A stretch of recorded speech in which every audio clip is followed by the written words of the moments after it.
नमस्कार दर्शकों, हमारे चैनल स्टोरी अनलिमिटेड में आपका बहुत बहुत स्वागत है।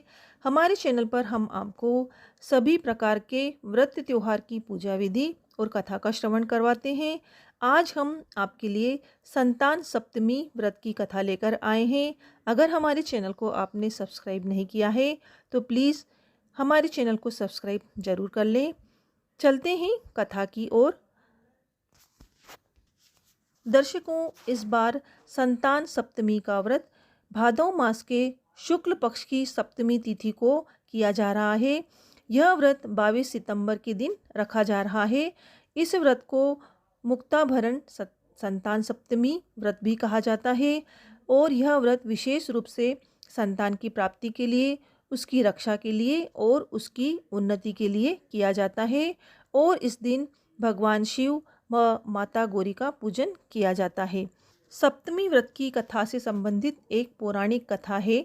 इस कथा के अनुसार एक बार श्री कृष्ण ने युधिष्ठिर को बताया कि किसी समय मथुरा में लोमेश ऋषि आए थे।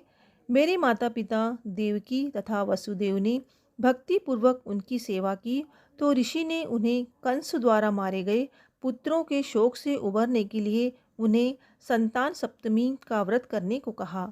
लोमेश ऋषि ने उन्हें व्रत का पूजन विधान बताकर व्रत कथा भी बताते हुए कहा, नहुष अयोध्यापुरी का प्रतापी राजा था। उसकी पत्नी का नाम चंद्रमुखी था। उसके राज्य में ही विष्णुदत्त नामक एक ब्राह्मण रहता था। उसकी पत्नी का नाम रूपवती था।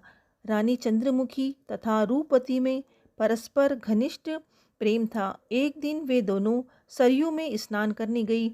वहाँ अन्य स्त्रियां भी स्नान कर रही थी। उन स्त्रियों ने वहीं पार्वती शिव की प्रतिमा बनाकर विधि पूर्वक उनका पूजन किया।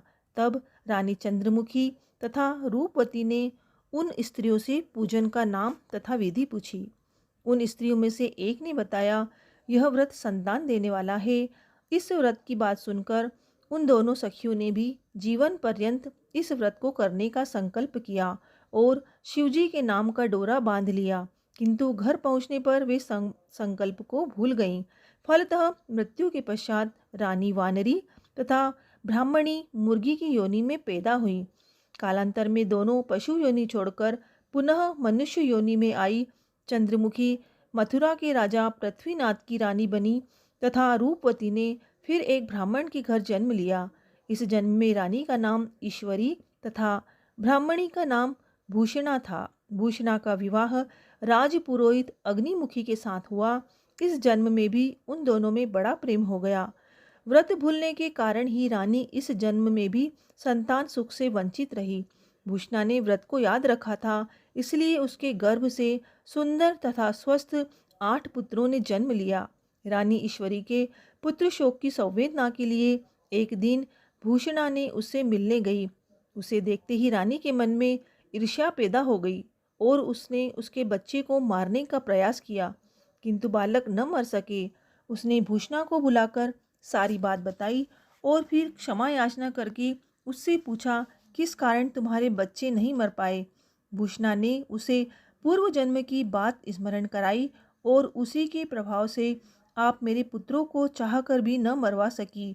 यह सब सुनकर रानी ईश्वरी ने भी विधि पूर्वक संतान सुख देने वाला यह मुक्ताभरण व्रत रखा। तब व्रत के प्रभाव से रानी पुनः गर्भवती हुई और एक सुंदर बालक को जन्म दिया। उसी समय से पुत्र प्राप्ति और संतान की रक्षा के लिए यह व्रत किया जाता है।